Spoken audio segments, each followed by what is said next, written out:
Eu quero ler um texto da Bíblia, eu sei que vocês conhecem, amam, e eu quero que ele continue nos ajudando, nos abençoando, assim como já deve ter feito tantas vezes ao longo da sua vida.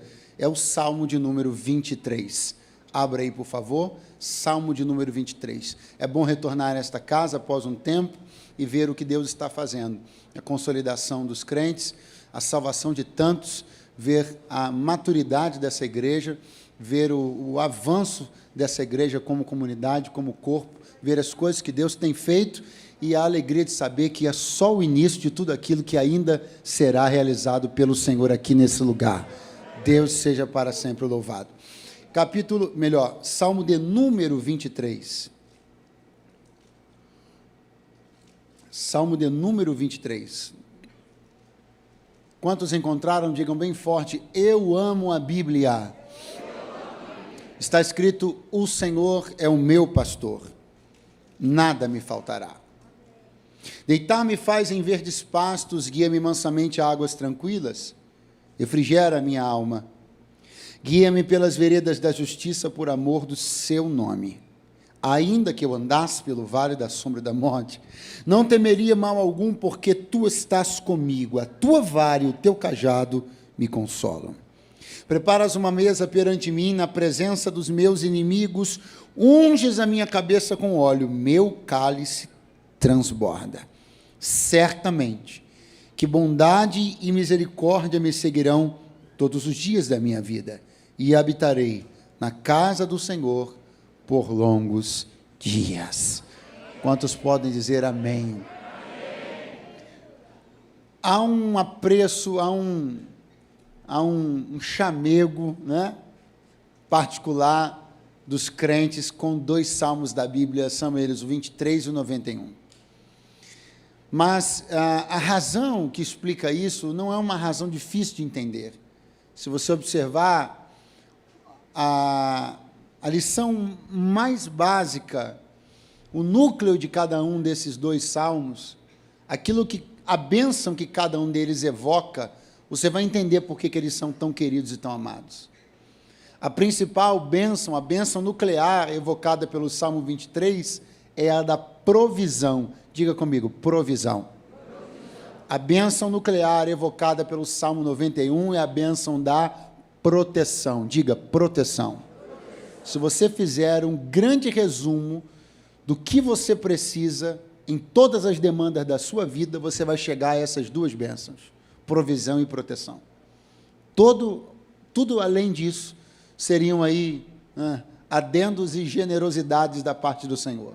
Porque, na verdade, o básico de tudo que nós precisamos na vida poderia se resumir a essas duas bênçãos: provisão e proteção. Falando propriamente sobre o Salmo de número 23, sobre um salmo que é ambientado dentro de algo que é muito familiar para quem está escrevendo o salmo. Davi era um pastor de ovelhas, portanto, ele vai falar de coisas que são muito íntimas para ele, muito verdadeiras para ele. Isso soa, claro, com muita particularidade, porque ele está falando de um universo que ele conhece, que fez parte do seu dia a dia durante um período significativo da sua vida, adolescência, sua juventude. Davi, como um pastor, vai escrever o Salmo do pastor, o Salmo das ovelhas, o Salmo da relação tão extraordinária que existe entre estas duas figuras, a ovelha e o pastor. É um salmo sobre o ser cuidado, sobre o ser provido. É um salmo que enaltece as características, enaltece o coração, a alma e o espírito da figura do pastor.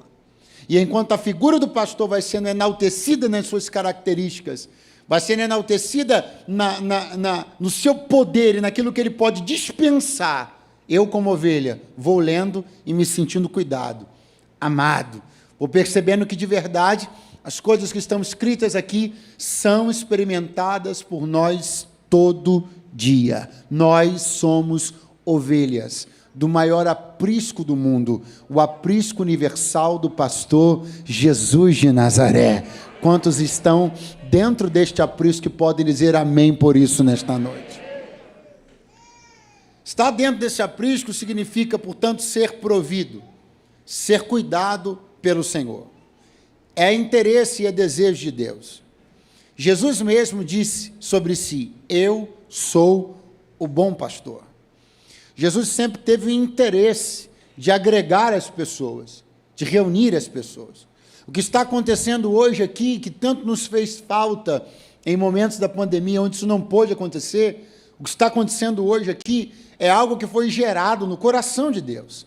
O sentido do apacentamento, da coletividade, da reunião das pessoas num único lugar, para ser um lugar de comunhão, graça, instrução, isso não é uma ideia dos homens, isso é uma ideia de Deus. Cuidar das pessoas, estar perto delas, oferecer às pessoas senso real de proteção e de pertencimento. Isso é aprisco, isso é igreja, esta era a ideia de Jesus.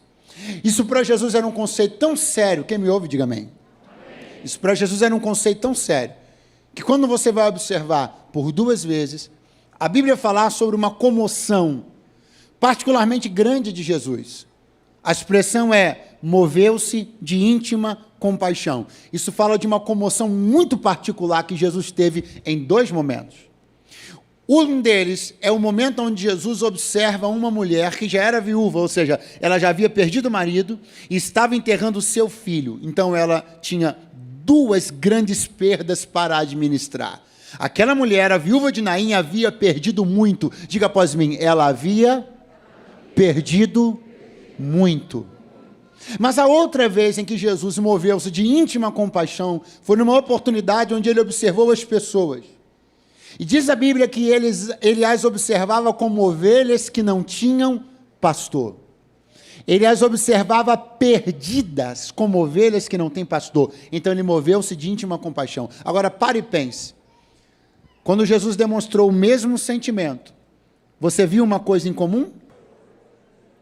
Agora eu quero que você ponha esta cabecinha linda para funcionar.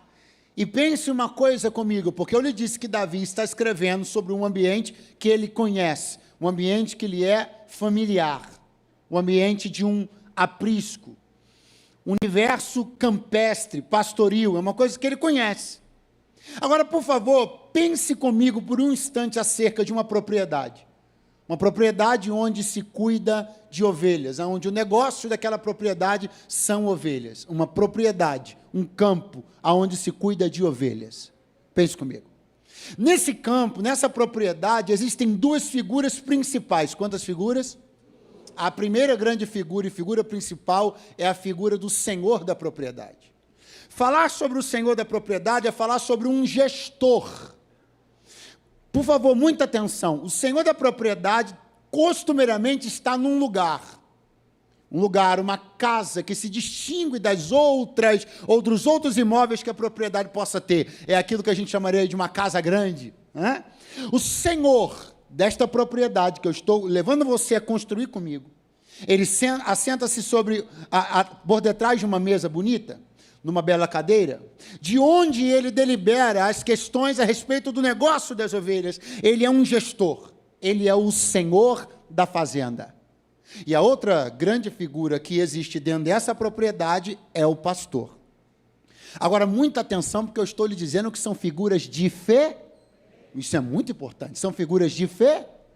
Diferentemente do senhor, que está lá naquela casa, que é a mais bonita dentro da propriedade, o pastor não está lá, nem na cadeira, nem na mesa, nem no escritório, nem assina os cheques, nem delibera sobre os negócios. Ele não é o gestor, ele não é o senhor, ele tem uma outra tarefa. Tendo uma outra tarefa, ele está num ambiente diferente, lidando com demandas diferentes. O pastor não se assenta na cadeira do Senhor.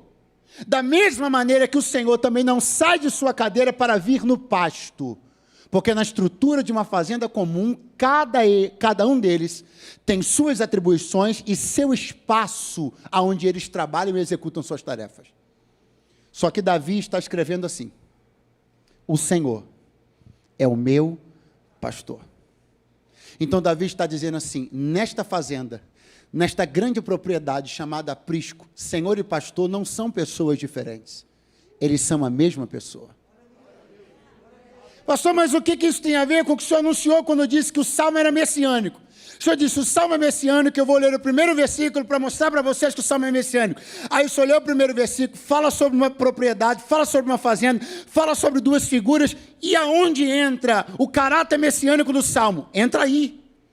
Porque o que Davi está anunciando é um aprisco onde Senhor e pastor não seriam pessoas diferentes. O que Davi está anunciando para mim e para você é que haveria um tempo, um lugar, haveria uma hora onde Senhor e pastor se uniriam em uma única pessoa. E eles não estariam em lugares diferentes, não haveria choque nem conflitos de interesses. Eles seriam um. Pastor, mas do que o senhor está falando? Estou falando de um dia, onde os discípulos chamaram Jesus e perguntaram, pastor, quando nós veremos o Senhor? Rabi, quando veremos o Pai? E o pastor Jesus disse, vocês já estão vendo.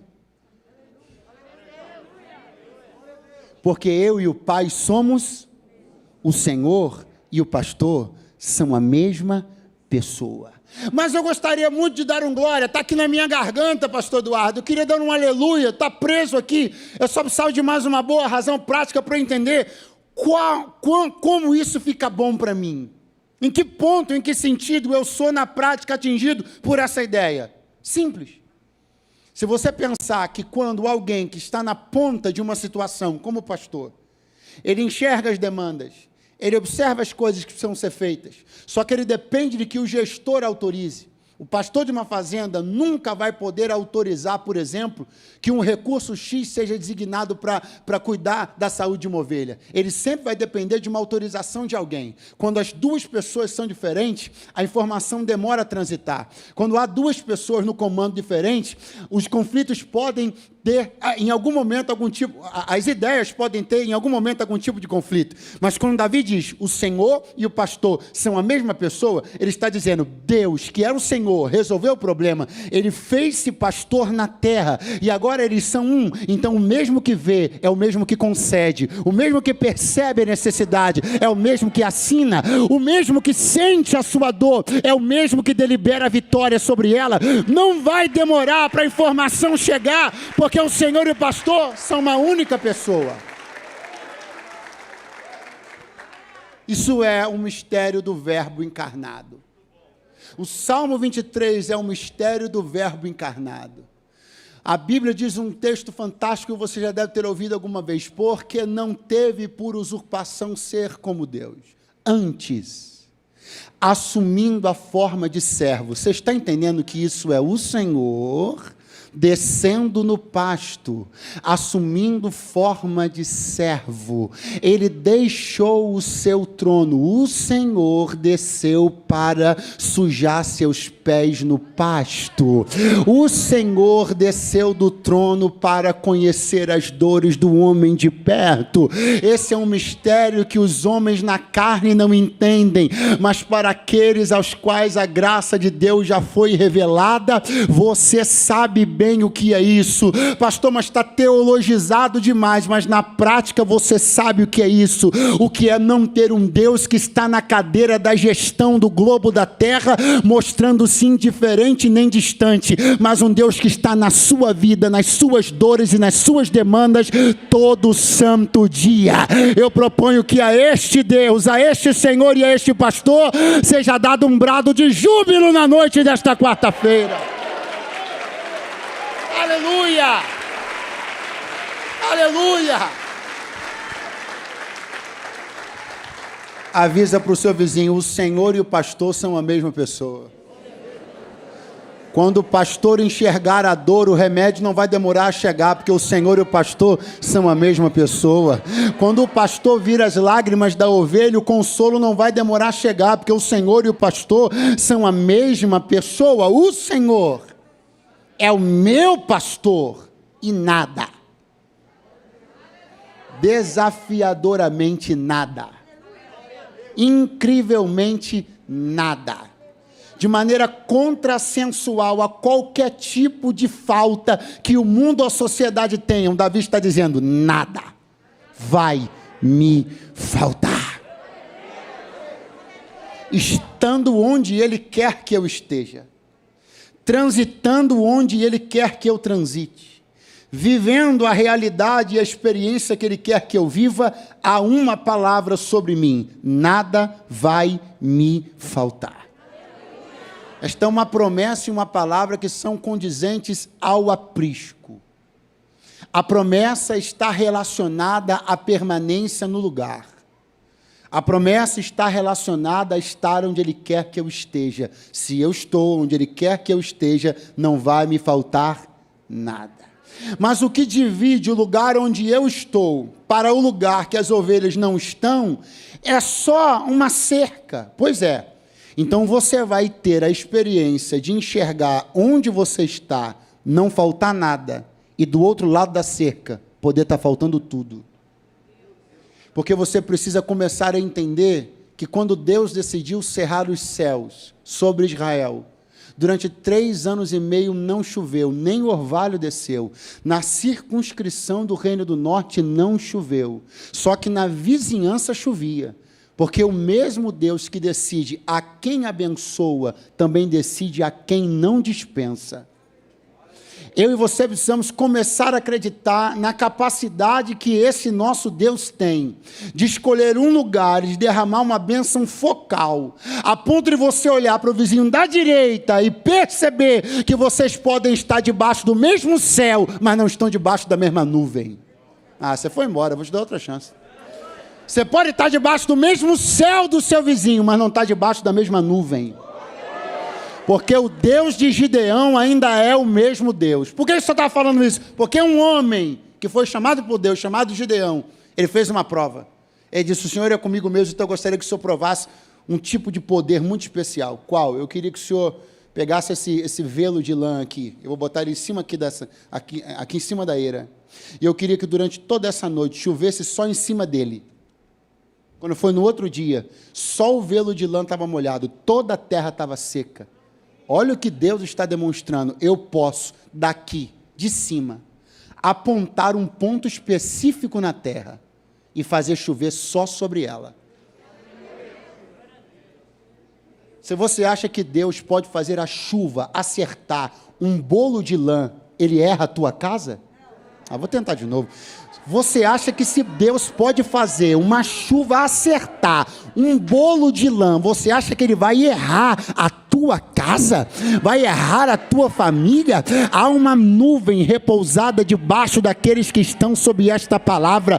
O Senhor é o meu pastor e nada vai me faltar. Aleluia! Agora, avisa para o seu vizinho, essa bênção é para quem ousou estar do lado de dentro, da cerca para dentro.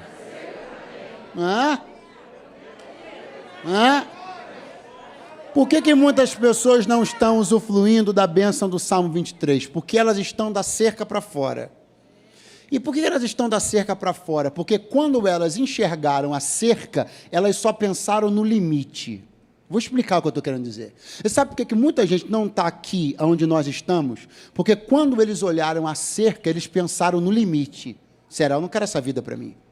Não, tem limite.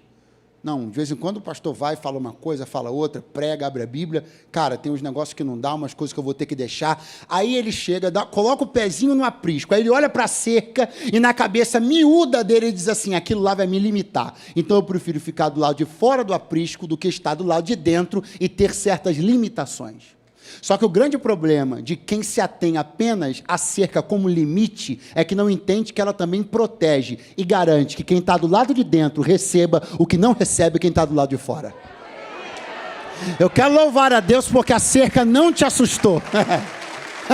Eu quero louvar a Deus na noite desse dia, porque a cerca não te assustou. Eu quero louvar a Deus porque você teve a sabedoria, a inteligência de perceber que se por um lado os limites teriam de tirar de você a possibilidade ou capacidade de viver a vida que você queria, do jeito que você queria, mas por outro lado, o que está sendo dispensado a você agora, não estaria sendo se você estivesse do lado de fora. A cerca que assustou a muitos, a mim me cativou. Eu não quero uma vida desgovernada nem descontrolada. Eu quero estar no limite do que Deus tem para mim. Aleluia!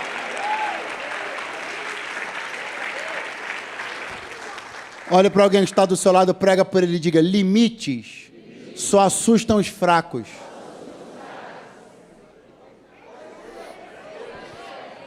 O limite assusta apenas aquela pessoa que não tem a mínima disposição de ter governo sobre sua própria vontade, sobre o seu próprio desejo. Aquela pessoa que quer viver a vida que quer, indo onde quer, deitando-se, deleitando-se com o que quiser. Aí ele vê a cerca e a cerca o assusta. Mas quem entende que uma vida desregrada, uma vida desmantelada, não é uma vida que vale a pena ser vivida, ele olha a cerca e não vê maldição, ele vê bênção. Ele diz: Deus está delimitando o meu espaço para minha proteção e para garantir que, se enquanto eu estiver lá dentro, a nuvem estará em cima da minha cabeça, não vai faltar nada. Aleluia! O Senhor é o meu pastor, nada me faltará. Deitar-me faz em verdes pastos.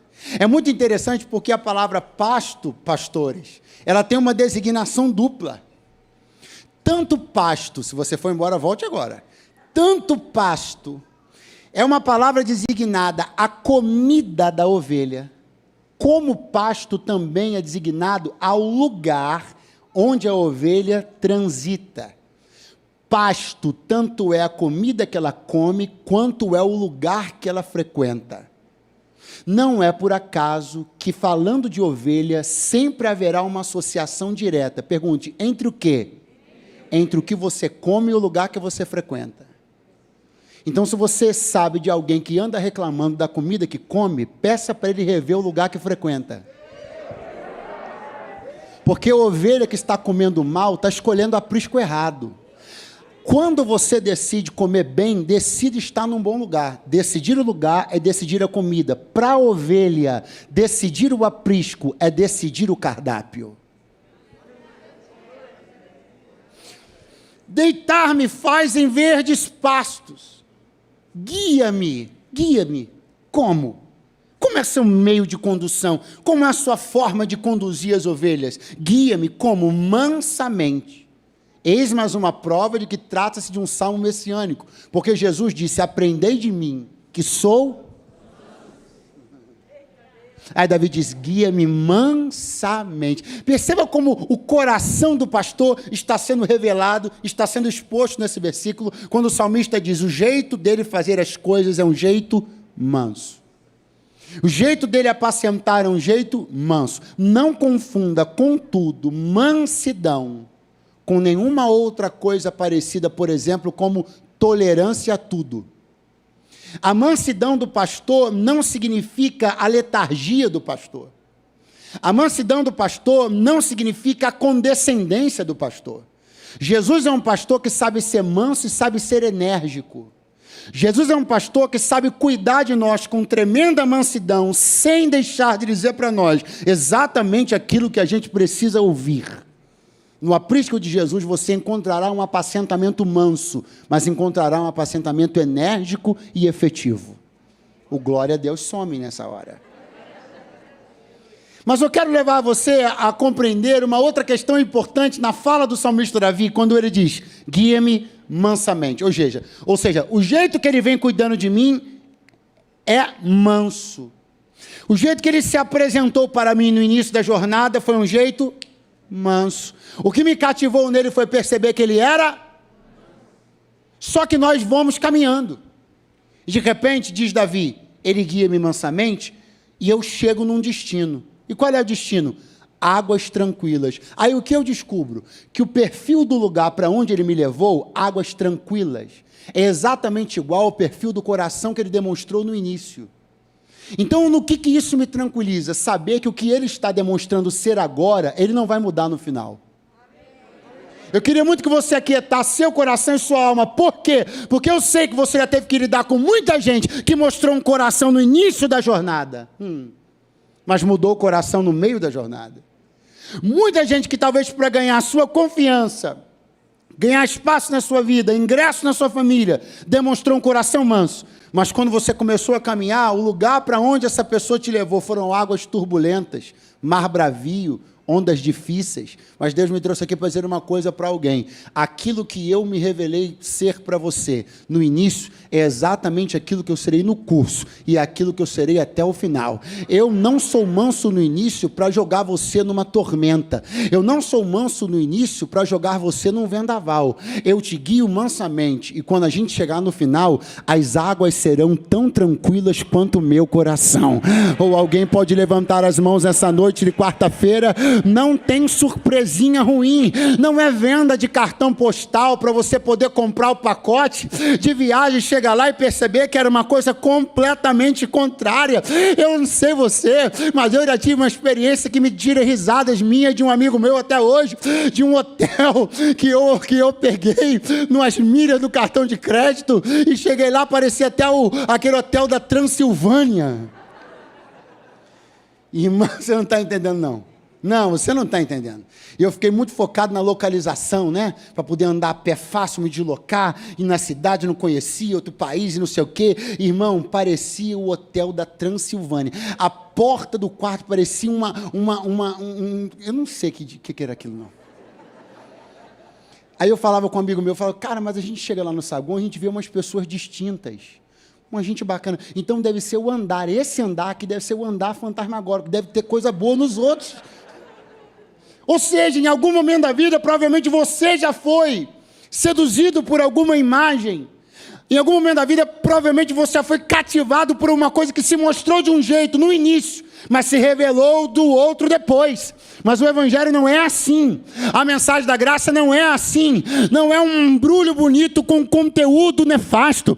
Aqui, desde o embrulho até o conteúdo, o lacinho, o papel de presente, tudo é bom, porque quem concebeu essa ideia não foram mentes falhas como as mentes dos homens, mas foi o coração perfeito do arquiteto do universo. Vai dar certo do início até o final. Ele não mentiu em nada daquilo que ele te falou. Aleluia!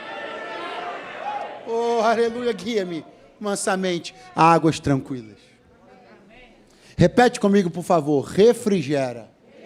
Você pode fazer bem melhor. Diga, refrigera a minha alma. Alguma vez você já se assustou ao perceber como a Bíblia tem o poder de ser contemporânea? Como o que está na Bíblia aplica-se à nossa contemporaneidade de uma maneira assustadora? E aí você vai pesquisar e vai descobrir que foi escrito 1.500, 2.500, 3.500 anos atrás. Aí você para e diz assim, como isso é possível? Como é possível que coisas que são tão próprias da vida humana nos dias de hoje, da sociedade nos dias de hoje, tenham sido faladas por pessoas que não tinham acesso nem contato nenhum a nada daquilo que seria vivido no século XXI, e essas pessoas escreveram sobre dores que ainda seriam manifestas, sobre dramas que ainda seriam manifestos na sociedade. Isso é a grandeza e a riqueza da palavra de Deus, e aqui está um exemplo claro disso. Quando Davi escreve, refrigera a minha alma. Diga só a primeira palavra, diga refrigera. Pergunte, que conceito é esse? Termoelétrico. E quando Davi está escrevendo isso? Quando esse conceito não existia. Vou dar um exemplo claro aqui. Quem aqui já teve a experiência... Não se esconda agora não, que vai ficar feio. Quem aqui já teve a experiência de parar com o carro fervendo na estrada? Irmão, Deus te viu, passou, levanta a mão, estamos juntos, cara, eu também. Você não teve, né, David? O Senhor já tinha me dito que você não tinha passado por isso. Eu olho no seu cabelo e eu vejo que ele nunca foi submetido. Estou pedindo ao Senhor para guardar o meu coração do cabelo do Davis. Agora veja, eu me lembro.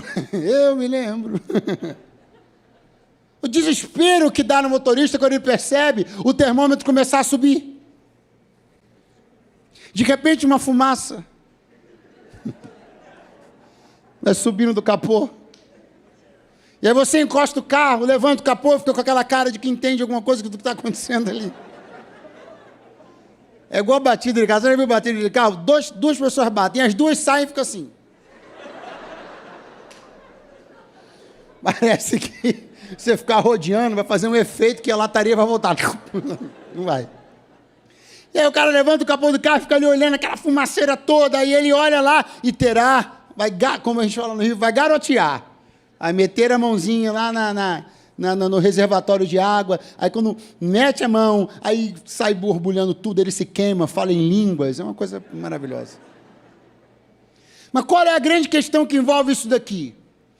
Se tiver algum problema no sistema de arrefecimento do motor, então se o motor não conseguir se refrigerar da forma adequada, ele vai entrar em colapso. O desespero do dono do carro é saber que se o motor não for refrigerado adequadamente, o sistema vai entrar em pane. Alguém aqui deve lembrar que no início, onde os computadores começaram a ser mais possíveis na casa das pessoas comuns, ainda havia um grande desafio, que era você ter um ambiente refrigerado. Quem lembra disso? Vocês são velhos também, aleluia. Então, até hoje, obviamente, se você vai em lugares onde grandes computadores estão funcionando, grandes processadores, mega processadores, isso tem que acontecer dentro de ambientes muito bem controlados, muito bem refrigerados. Por quê? Porque se ocorrer um superaquecimento, o sistema não suporta. Só que isso eu e você conhecemos bem, só que Davi não sabia nada, nem de carro, nem de sistema nenhum. Aí ele vai e escreve assim, refrigera. Aí para completar, ele escreve assim, a minha alma. Porque antes que qualquer conceito fosse descoberto ou desenvolvido sobre a psique humana, sobre as emoções, ele está escrevendo alma como sede das emoções. Então a oração de Davi é, refrigera as minhas emoções. Se elas se alterarem na sua temperatura, o meu sistema entra em pane. Mas se o Senhor refrigerar, o sistema não vai colapsar. Se alguém pudesse levantar a mão exatamente nesse momento, para receber uma palavra de Deus, aí vem ela, não vai haver colapso do seu sistema. Aí vem a palavra de Deus, é coisa simples que eu vim lhe dizer na noite desse dia, não vai ter você de cabeça fervendo, nem borbulhando pelas ruas dessa cidade, porque assim te diz o Senhor, eu estou fazendo o termômetro baixar, eu estou trazendo refrigeração onde havia tensão.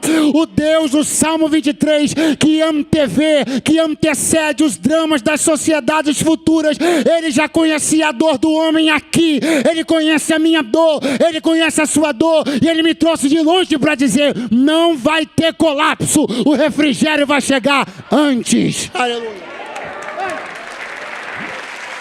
Aleluia. Glória a Deus.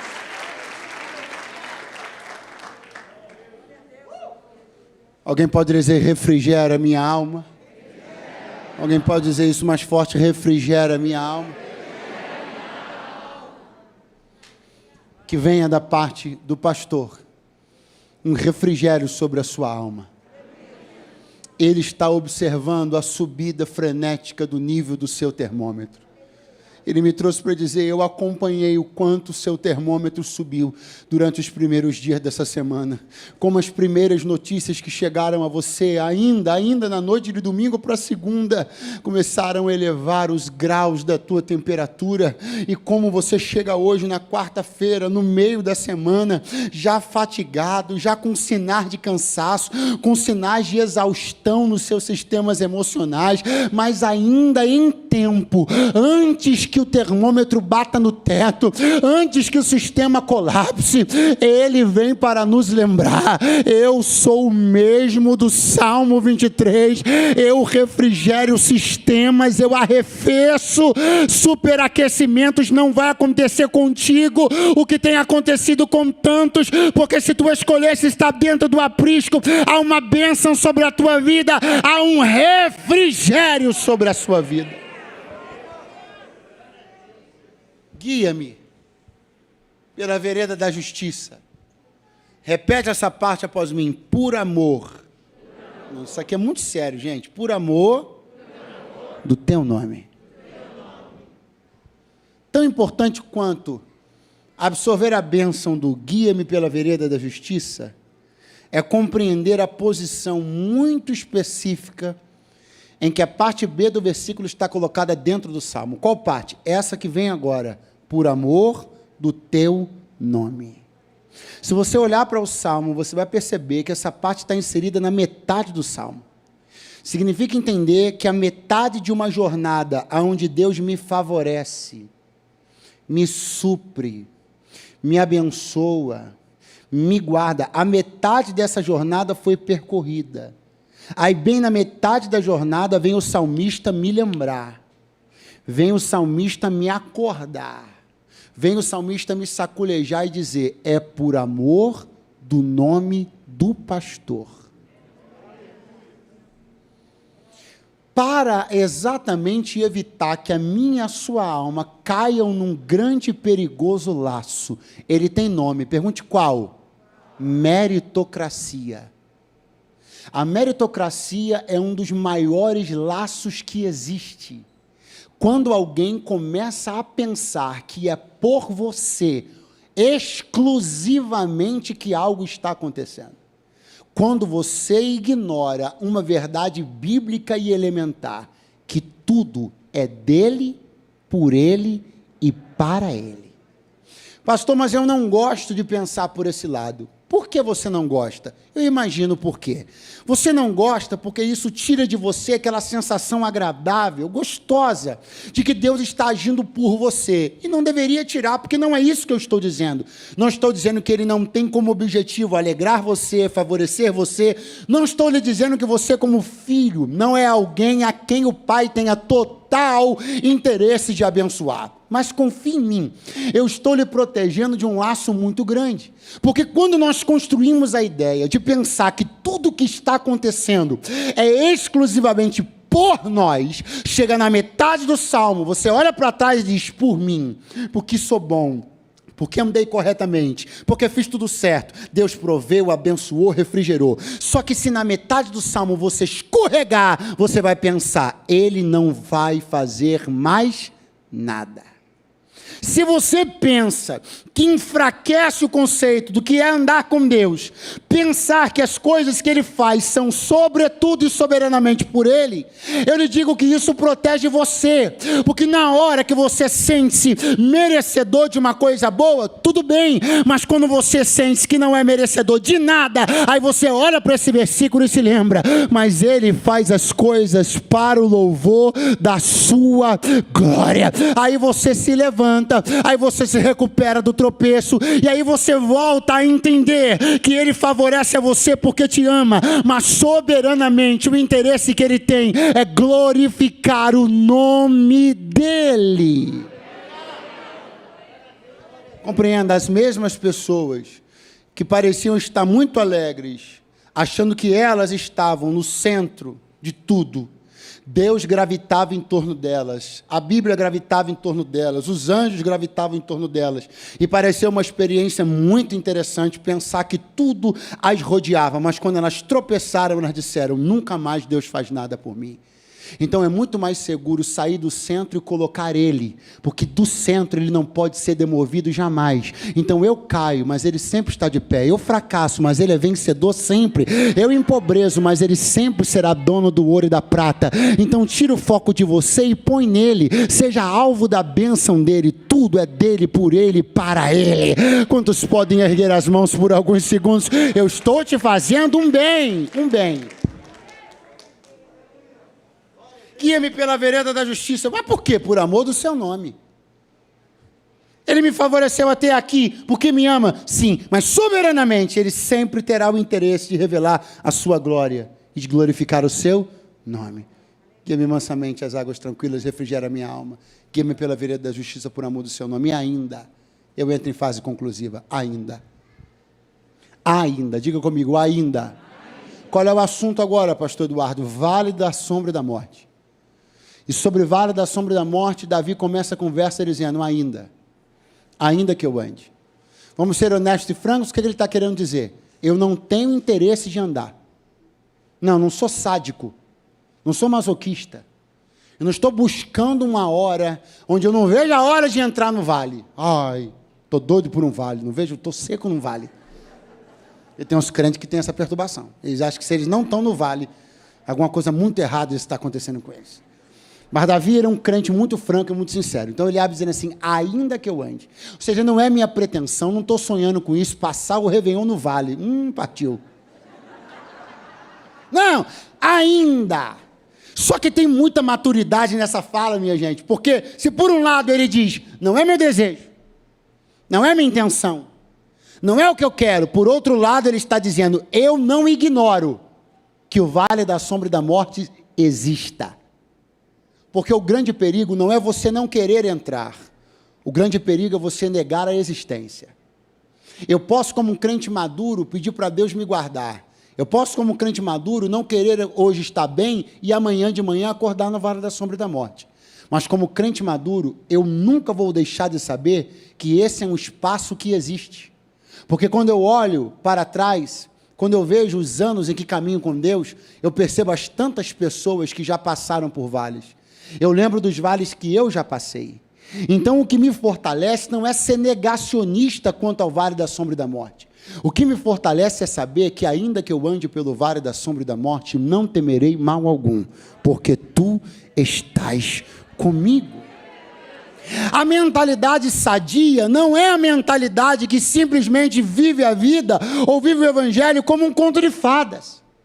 Aonde nada, aonde não haverá dor, aonde não haverá choro, como se crente não enterrasse ninguém, como se crente não ficasse enfermo, como se crente não vivesse momentos de portas fechadas, e de repente alguém constrói uma narrativa lúdica a respeito do evangelho, e alguém entra, abraça, por quê? Porque é conveniente.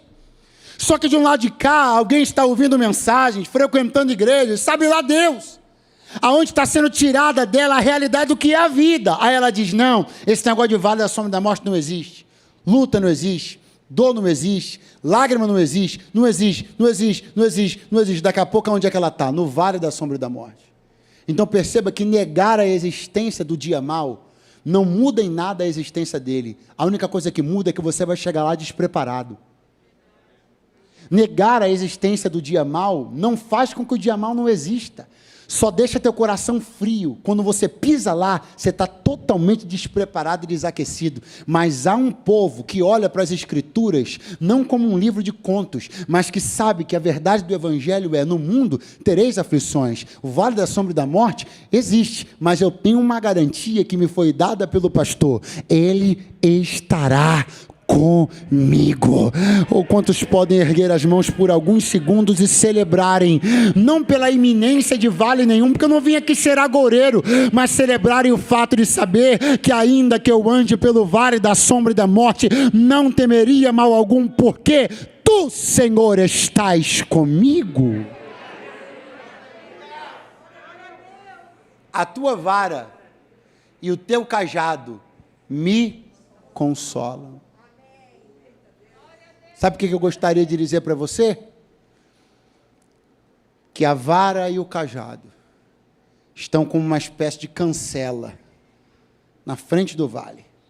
E aí quando você, ovelhinha crente, chega, a vara e o cajado estão lá fechando, dizendo, esse não entra.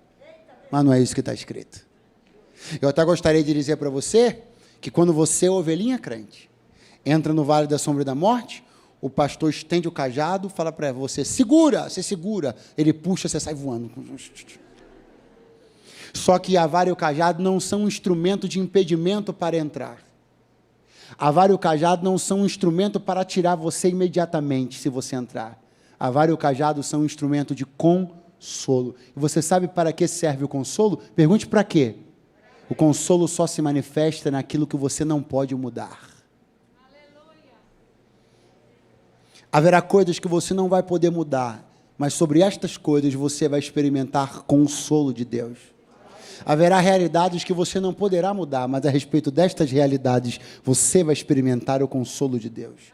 Pastor, eu queria uma base, eu queria uma forma de pensar e de ver que o que o senhor está falando procede, que o senhor está falando é verdade. Ok, quem é filho de Deus aqui, diga amém. Amém. Jesus era filho de Deus, sim ou não? Alguém aqui se acha filho melhor do que foi Jesus? Ok.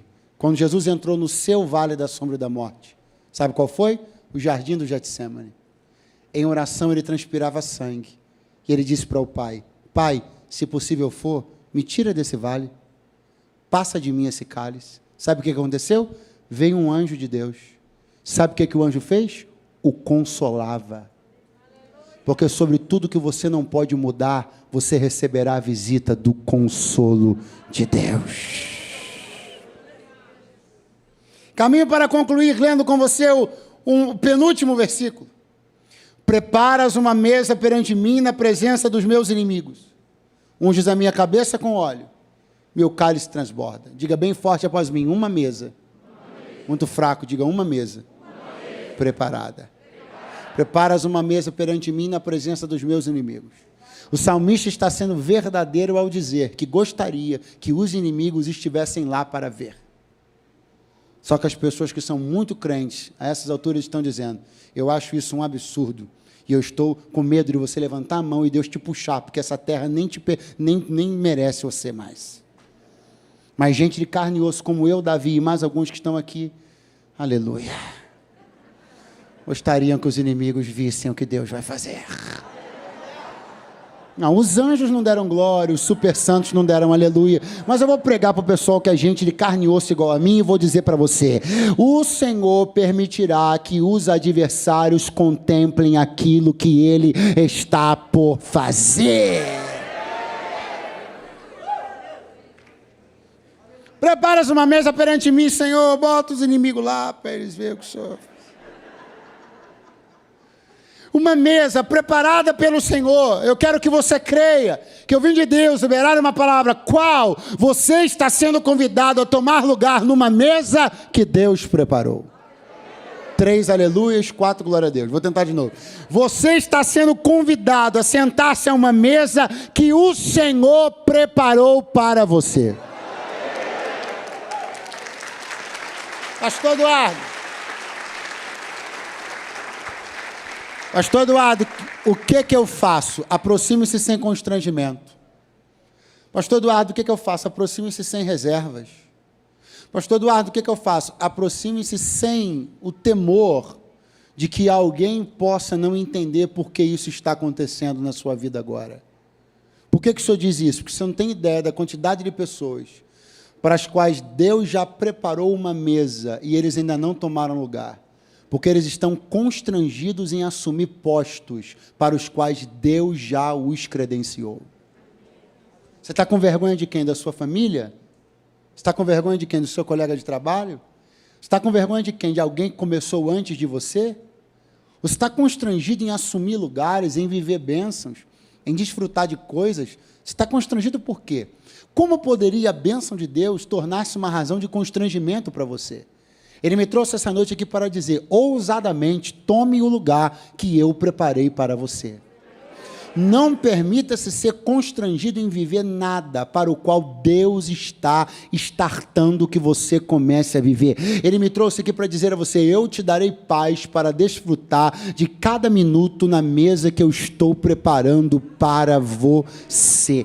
Pastor, mas se alguém pensar que, ele não deveria estar, eles resolvam isso com o pastor que preparou a mesa. Mas se eles pensarem que é cedo demais para eu estar vivendo o que eu estou vivendo, fale para eles discutirem sobre tempo com o Senhor do tempo, foi Ele que preparou a mesa.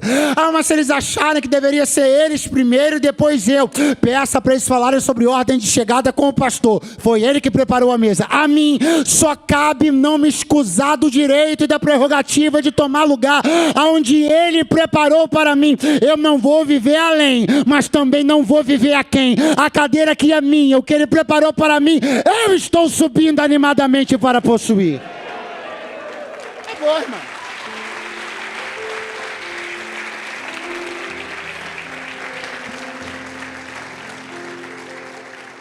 Razão 2 que explica o porquê muitas pessoas não tomaram lugar na mesa ainda. Pergunte, por quê? Estão com medo.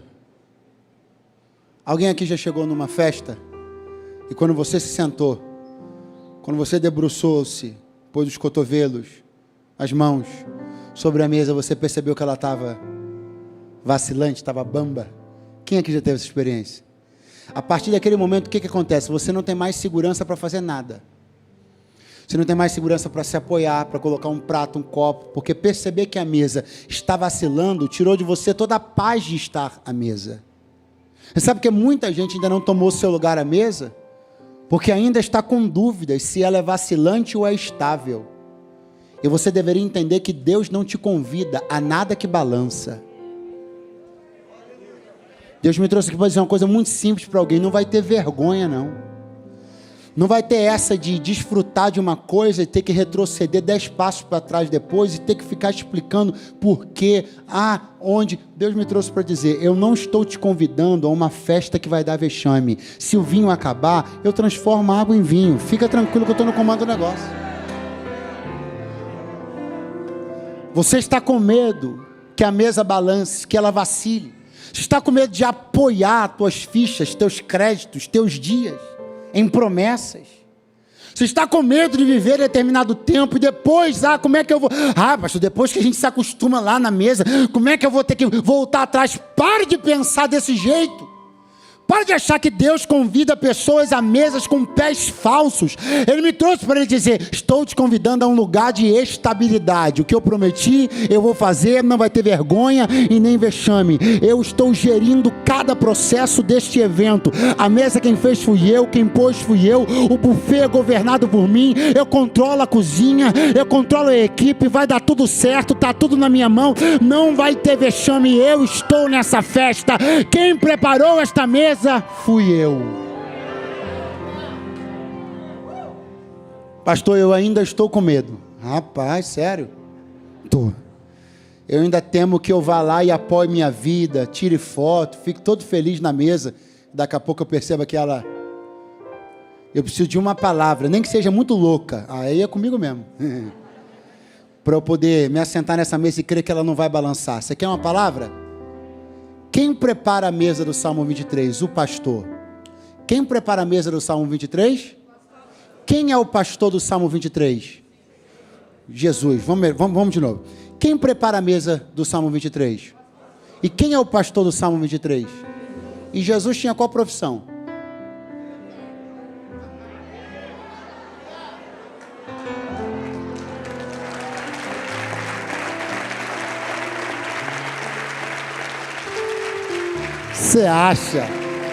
Você acha que ele vai fazer mesa de pé manco?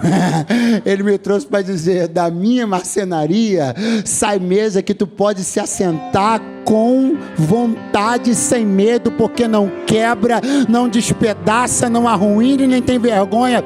A vereda do justo é como a luz da aurora, ela brilha e brilha até ser dia perfeito. Estou profetizando que você está entrando numa fase de ascensão, e isso não vai recuar e nem retroceder. O Deus que começou a boa obra, Ele é fiel. Aleluia! Glória a Deus!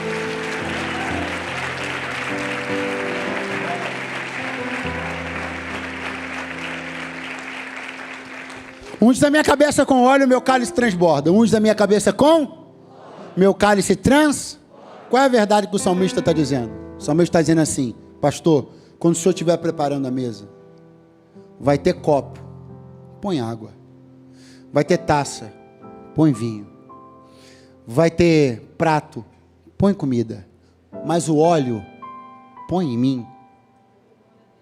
Porque o salmista está orando o seguinte: eu não quero ter a mesa cheia e a alma vazia. Então ponha o que tiver que pôr na mesa, mas quando o Senhor escolheu o recipiente para pôr o óleo, saiba que o cálice sou eu. Enquanto você estende as suas duas mãos lá no céu, eu libero uma palavra sobre a sua vida. Levante bem lá no alto. Você viverá dias de mesa cheia e alma cheia.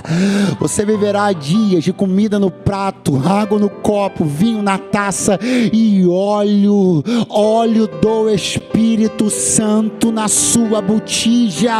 Você não vai viver dias regados de bens e vazios de significado. A mesa estará posta com diversidade de coisas boas, mas quem está sentado na cadeira vive uma vida onde o óleo transborda.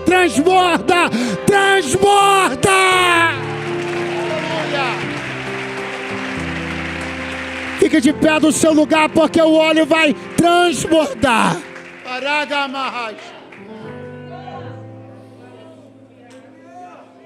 Por onde você for, vai se ver que o óleo está transbordando. Certamente a bondade e a misericórdia me seguirão. Elas me seguir? Quem vai me seguir? Bondade e misericórdia. Quem vai me seguir? Pergunte para mim, e os inimigos?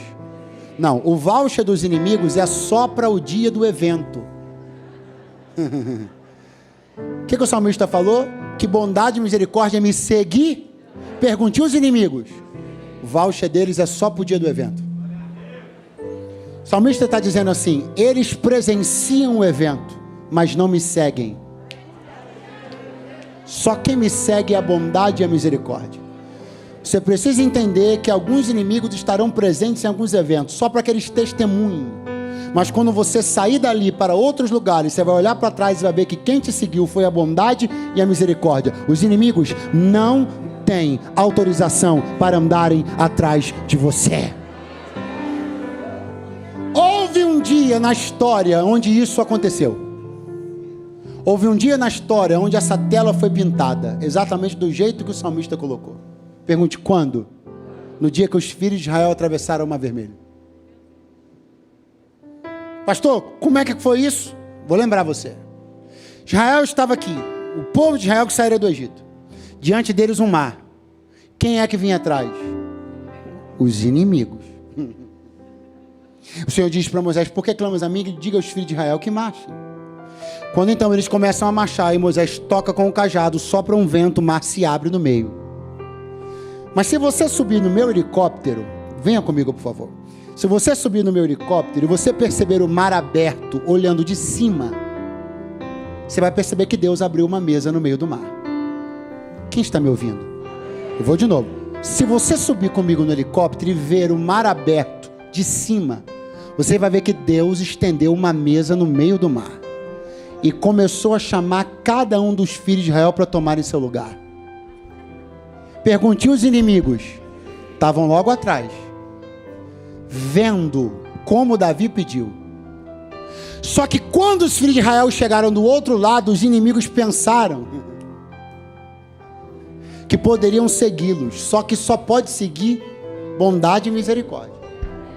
Quando eles tentaram pegar carona na mesa, a mesa se fechou e o Senhor disse, os inimigos que hoje vistes, Israel, nunca mais os vereis para sempre, porque só quem te segue é bondade e misericórdia. Oh, aleluia! Diga comigo, bondade e misericórdia me seguirão todos os dias da minha vida e habitarei na casa do Senhor por longos dias.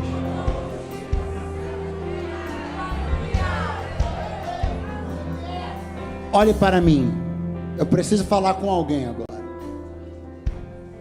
Com alguém que, com muita legitimidade, porque eu estaria na mesma posição no seu lugar, está muito desejoso de lançar a mão e de viver todas estas bênçãos. Todas estas bênçãos podem ser experimentadas por você. E elas estão acessíveis a todo aquele que se permite ser cuidado pelo pastor, que entrega a sua vida ao cuidado de Jesus de Nazaré. Mas o salmista, ele encerrou de um jeito muito interessante o seu salmo. Ele disse, bondade e misericórdia me seguirão todos os dias da minha vida. Ou seja, isso é o que Deus fará por mim. Ele não fará por mim de uma maneira sazonal. Ele não fará por mim num fim de semana. Ele vai fazer isso por mim todos os dias da minha vida. Então o Deus que está sendo apresentado no Salmo 23 não é um Deus de paixões de verão, de amores de primavera. O Deus apresentado no Salmo 23 é um Deus que está disposto a relacionar-se, a entregar, a guardar, a abençoar todos os dias da sua vida. Só que vem o salmista e diz assim, aí eu habitarei na casa do Senhor por longos dias. Porque se por um lado eu vejo um Deus que tem a disposição de encher todos os meus dias, o que eu poderia fazer se não estar na casa dele por longos dias? Você precisa entender que existe uma proporcionalidade mínima que se espera daquele que quer receber o cuidado de Deus. Se Ele está disposto a cuidar e amar você todos os dias, você não pode entregar a Ele só uma reunião de quarta-feira. Se Ele está disposto a cuidar e amar você todos os dias, você não pode estar disposto apenas a celebrá-lo no momento X ou no momento Y.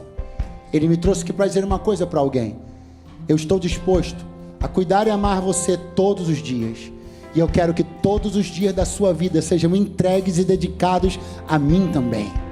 Se eu estou te entregando uma vida completa todos os dias, não entregue a mim uma parte da sua vida, entregue a mim toda a sua vida, e eu vou inundar todos os seus dias de paz, alegria e contentamento no Espírito. Talvez só não deu certo porque para um Deus tão inteiro, alguém que está me ouvindo até hoje quis entregar partes. Talvez só não deu certo porque um Deus tão completo, você tentou servi-lo de maneira parcial.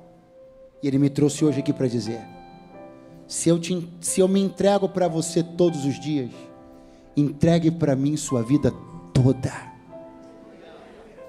Pastor, com quem o senhor está falando agora? Estou falando com alguém que quer entrar hoje no aprisco do Senhor, com alguém que sabe que está perdido, mas que quer ser encontrado, com alguém que quer ser cuidado por Jesus, alguém que quer provar e ver que o Senhor é bom. Você não precisa mais andar sozinho. Essa noite de quarta para quinta, ela não precisa ser como foi a noite de terça para quarta. Ele me trouxe para dizer para você: eu sou tua companhia todo dia, quero ser teu Deus, eu quero ser o teu Senhor. Você não precisa mais andar sozinho. Aonde está uma pessoa que está me ouvindo nesta noite, e por ter ouvido, não a mim, mas na verdade ouvido a palavra, a fé despertou-se no seu coração? Você quer hoje fazer um pacto, uma aliança com Deus, entregando seus dias para que Ele cuide de você, que Ele seja teu Deus e teu Senhor, teu Pai e teu amigo. Então o seu lugar é bem aqui no altar, aonde homens se ligam ao Deus eterno. O pastor quer cuidar de você. Aonde está a primeira pessoa que vai romper com seus medos, vai romper com seus milindres, e vai entender que não pode mais passar um único dia longe do cuidado do Senhor Jesus. Você nunca fez uma aliança com Deus dentro de uma igreja evangélica? Quer entregar a sua vida para Jesus na noite dessa quarta-feira? Me dá um sinal bem alto com a sua mão, porque nós como igreja queremos orar por você. Tem uma mão levantada, duas mãos levantadas, 3, 4, 5, 6 mãos levantadas, 7 mãos levantadas, e eu quero continuar dizendo que Deus está chamando você também. Então levante a sua mão agora. Tem uma 8ª e uma 9ª mãos levantadas. Isso aqui já é razão para a gente fazer festa até amanhã de manhã, mas eu ainda estou esperando mais alguém.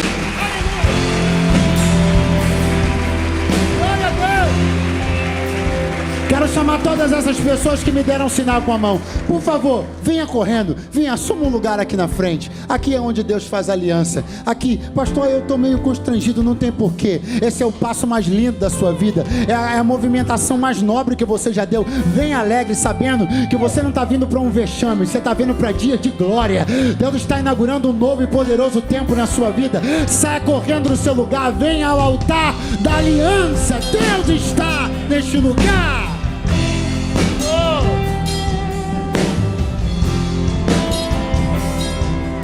O chamado de Deus nesse exato momento também é para você.